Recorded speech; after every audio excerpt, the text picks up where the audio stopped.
अशोकनगर में registry office में गुरुवार दोपहर जमीन के सौदे को लेकर दो चचेरे भाइयों के बीच विवाद हो गया। मामला इतना बढ़ा कि दोनों पक्षों के बीच जमकर मारपीट हुई। खरीदार और अन्य लोग भी झगड़े में शामिल हो गए। देखिए ये खास रिपोर्ट। खैजरी खरगोन निवासी सूरज रघुवंशी अपनी 5 बीघा जमीन बेचने के लिए रजिस्ट्री ऑफिस पहुंचा था। रजिस्ट्री की प्रक्रिया चल ही रही थी कि उसी दौरान उसका चचेरा भाई, जो संयोग से नाम का भी सूरज है, कुछ साथियों के साथ वहां आ गया। पहले दोनों के बीच कहासुनी हुई, फिर बात मारपीट तक पहुंच गई। ये दो पक्षों में चूंकि दोनों रिश्तेदारी थे और सूरज रघुवंशी जो हैं वो अपनी ज़मीन यहाँ बेचने के लिए, अपने ही रिश्तेदारों को किसी को बेचने के लिए रजिस्ट्रार कार्यालय में आए थे।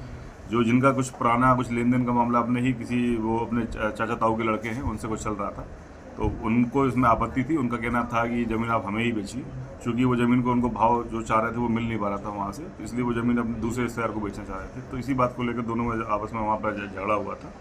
तो जिनने वहाँ पे ये जो रजिस्टर कार्यालय में उपद्रव किया है, उन पर हमने 151 करके उनको हमने जेल भिजवाया।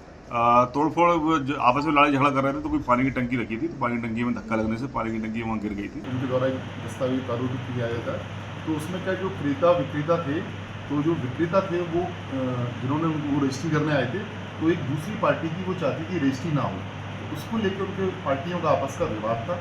तो ऑफिस में आए, कुछ मारपीट भी उनके बीच में।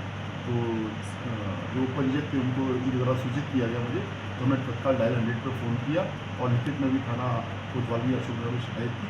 तो पुलिस आई थी और हमारे आवेदन पत्र पर अगली कार्रवाई पुलिस आई। कार्यालय में कोई टूट फूट भी हुई है, कुछ क्षति?